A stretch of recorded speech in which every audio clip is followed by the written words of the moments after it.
Page 80, Etude.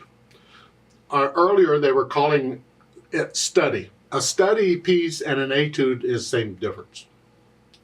Etude is a study piece. Well, study piece is an etude. Okay. It's a piece of repertoire now that you can actually learn to play if you choose to, or if you're assigned to. I don't know which. They have a bunch of text up there at the top. I generally go through most all of that, not everything, but most all of that when I go through the process I use to learn a piece of music. They have a few notes up there to pointing things out. You can read that and have fun with it. I just want to caution you on one thing they're saying up there is they're look for the tied notes where the first note is an accent. And you look through the piece and you'll find a couple spots or so where you have tied notes and the first note is an accent. Don't know why they point that out. Don't get the impression that tied notes are accented. These are accented because it has the accent. The little arrow sideways, that's an accent sign. That's one of them. That's the most common we use. There's no point in putting an accent on the second note of a tied note for piano because we can't do anything with it. All we can do is play the first note and hang on. Another instrument can actually accent the second note of a tied note, so that they could get away with, but not piano. I don't remember ever seeing that second note of a tied note being accented, but in theory it could be, I'm sure, because why not?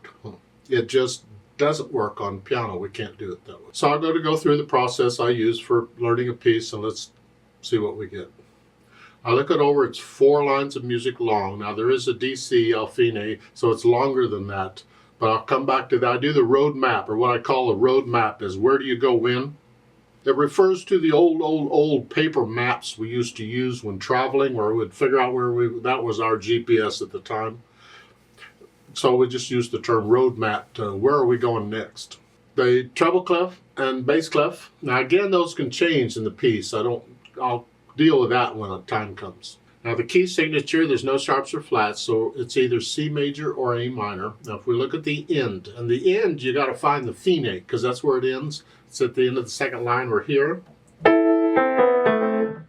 Sort of in an A minor. I'm guessing it's an A minor. It can go into other keys in the middle. That's fine. I don't worry about that. I just want to know basically what the key signature is and what keys, what scale, what notes I need, what black and white notes I need to play. Here it's pretty much white notes, white keys. Guess notes don't have a color, but the keys on the piano do. I don't know. A 3/4 time signature. Now both hands are playing, so I'm going to take it one hand at a time because this sure looks like the notes are going nuts in both hands at the same time. Let's just take it carefully and see what it is. Right hand, you're starting thumb here. Put your hand here.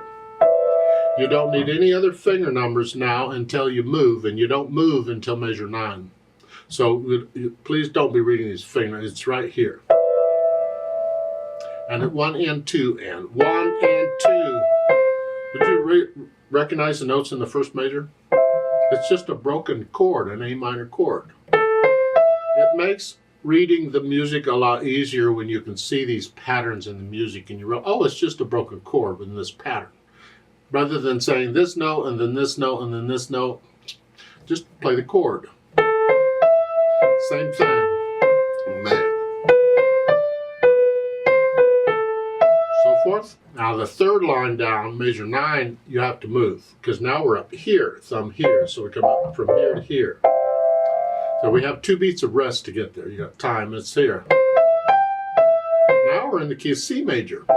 Yeah, and we're playing a C chord. Same pattern as we were doing up above, but in C. Okay, left hand, let's see what it's up to. It starts here. That puts the hand here. 1 and 2.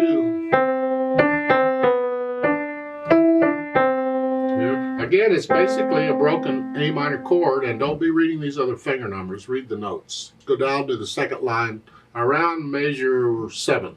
The last 2 measures of the second line. 1, 2, 3. 1, 2, 3. See, that E is tied, and that is one of the places where it had an accent. I'll do the accents later. I'm just wanting to get the notes and the rhythms and the fingering right now. So again, 1 and 2, 3, 1, 2. I'm just hanging on to it.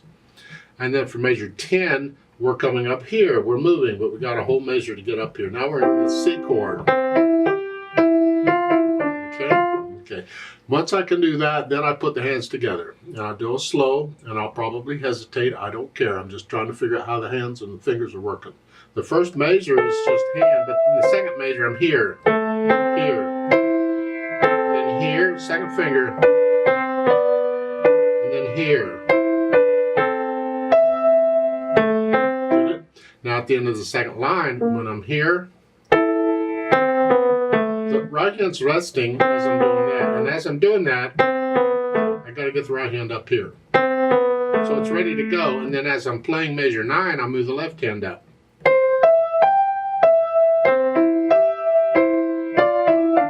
Then at the bottom, the last measure here, I got two beats of rest, and the DC sends me back to the beginning. So I got to move the right hand back down. So it's, and as I'm playing at the beginning, first measure, I'm going to move the left hand down. So I'm moving one hand while I'm playing the other. That's ideally the way to do it. Don't wait until you need to be there to suddenly move. That's too late. Think in advance. Now once I have the notes and the rhythms worked out and fingering, then I go back over it a few hundred times, slowly and carefully, and get rid of the hesitations. Try and keep your eyes on the music. You may have to look down when you move. That's okay. Just look down long enough to move, and then back on the music. Eventually, you'll even want to develop a feel for that move without even having to look. You just know what it feels like to go up a couple notes here, whatever. But for now, yeah, if you have to look, you have to look. That's okay. Then once I can play it smoothly with no hesitations, and I have connected everything up to this point, I just lift up for the rest is all. I put in the articulation. These are the slurs, the phrases, the staccatos, and they've got this on every measure.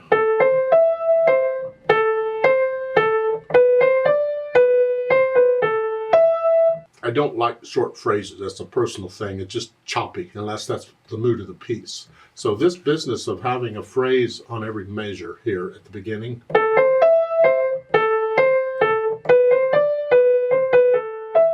I don't care for that. So I'm going to connect the first two measures together as one phrase. Left. I'm going to take it that way.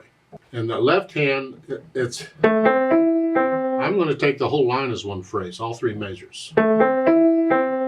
So that means going from the second measure to the third measure here, I'm going to lift up for the phrase in the right hand, I'm going to connect the left hand. So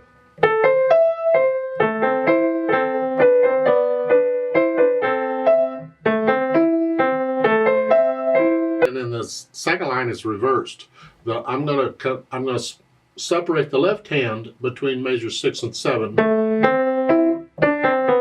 I'm going to connect the right hand.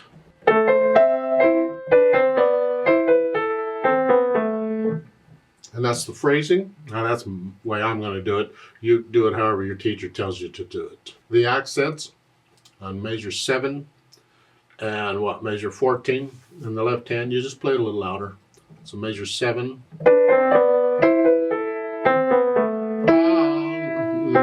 Same thing at the bottom. Just play that accent and note a little louder than what you normally would play it. We have to keep in mind that a piano can't do a true accent. All we can do is play the note a little louder. Then once I have the articulation sort of figured out at least, then I'll think about the dynamics. MF at the beginning is mezzo forte. It applies to the melody. This, however, appears to be all melody. Both hands. So you play them both about the same. Whatever you think sort of loud is, you decide, I don't know. And then in measure 6, you get a crescendo. Then in measure 8, you get a diminuendo. They don't tell you how much to go up. I'm going up to loud on the crescendo. And where the crescendo is, see, I don't like the way this is written. Normally they would use the hairpins, the matching hairpins, to tell you to go up and back down. You go swell up and swell down. Instead, they've used crescendo and diminuendo. So to my mind, I would draw in hairpins.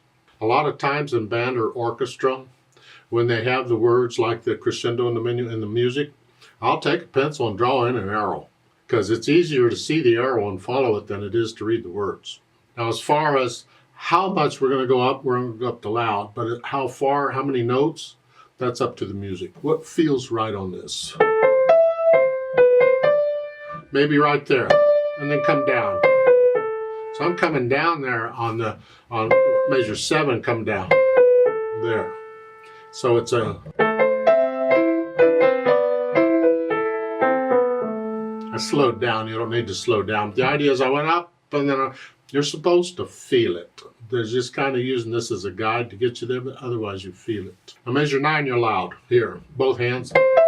That's just a little louder than you were up above. And you're staying loud until the end. And again, on the end, the diminuendo, I think I would come down on the 8th notes in front of, here, come down there. How much do you come down? I don't know, it doesn't say. You can come down moderately soft if you wanted to, or just moderately loud, because when you go back to the beginning, you're moderately loud. You would just want to come down to there and go on, that's fine. It's interpretation. How do you feel it? Then after the dynamics, I think about the tempo, the speed. Komodo, it says unhurried, okay, comfortable, whatever you, that's just not too slow.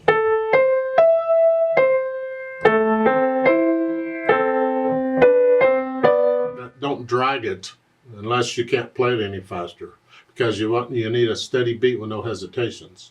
But if you can, let it flow. Just don't flow too fast.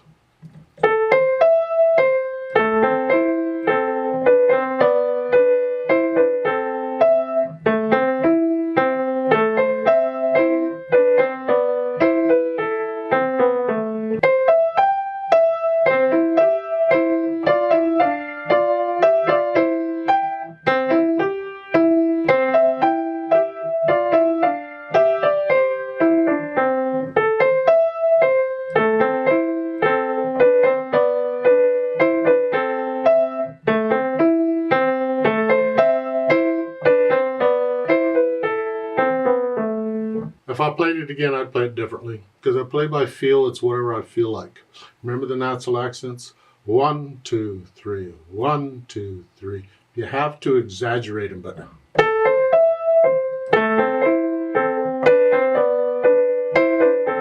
feel the natural accents always, please. Let's play this together very slowly and check the notes and the rhythms.